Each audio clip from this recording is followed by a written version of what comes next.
আসসালামু আলাইকুম। আমি এখন আছি বাংলাদেশের জাতীয় মসজিদ বাইতুল মোকাররমের সামনে। কিংবা বাইতুল মোকাররমের সামনে মসজিদে আসলে অনেকটা মক্কা শরীফের বা সিনারি আদল দেখা যায়। যেমন মক্কা মদিনার যে আদলে যে ডিজাইন, এই মসজিদটা ওই ডিজাইনের আদলে করা হইছে। এই যে দেখুন বাইতুল মোকাররমের সৌন্দর্য বা ভিউটা দেখলে মনটা ভরে হয়ে যায়। মনটা একেবারে শীতল হয়ে যায়। বাইতুল আঙ্কেল একটু কথা বলা যাবে? একটু কথা বলতে ভালো হইতেন। একটু এই তো দেখেন এই জায়গায় আসছে কিংবা আমরা এখন এই এক মুসল্লি আঙ্কেল আসছিল উনি বলতেছে যে অনেক গরম পর্যন্ত গরমের কথা কথা বলতে পারবো না।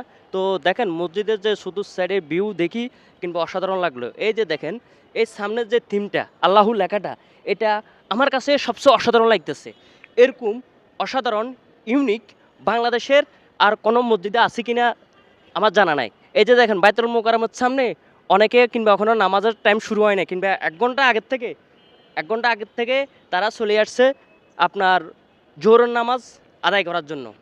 তো এই যে দেখতেছেন শুক্রবার হলে এই যে এলাকা দেখতেছেন শুক্রবার হলে এই এলাকা যে জুমার নামাজে ভরি যায় কিংবা এটা একেবারে রাস্তা পর্যন্ত মানুষ চলে যায় কিংবা বাইতুল মোকাররমের মসজিদের এই একটা বিশেষ গুণ। তো এখানে আসছি আজকে আমরা মূলত হচ্ছে বা বাইতুল মোকাররমের আশেপাশে বা কী আছে সব কিছু A to Z তুলে ধরার জন্য।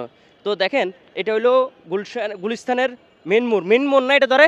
তো গুলিস্তানের মেন মোড়। তো এদিকে হইলো গুলিস্তান। আমি একটু দেখাই ওইদিকে ঘুরে দেখাই। এই যে এদিকে হইলো গুলিস্তান। তো এদিকে হইলো মেন গুলিস্তানের মোড়। দেখতেছেন এখানে যে পর্যন্ত গরমের থেকে অনেকে আসি আশ্রয় নিছে। তো গুলিস্তানের থেকে তো অপর সাইডের রাস্তার এই হলো মেন মসজিদ। নিচে নামে একটু ইয়েটা দেখাও। নিচে নামো তো দেখেন এখানে মূলত হচ্ছে পুরাটা মসজিদ এরিয়া। আর এখান থেকে মসজিদের ছোটো ভাই একটু সাইডে যাও।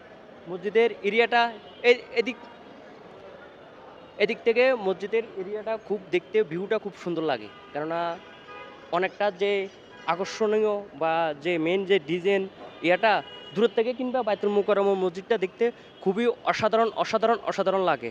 তো এ নিয়ে খুঁটিনাটি আমাদের রাজীব ভাইও ভিডিও তুলবে। তো আমি গরমের গতিকে এখন একটু অস্বস্তি ফিল করতেছি এ নিয়ে আর বিস্তারিত কিছু বলতে পারতেছি না।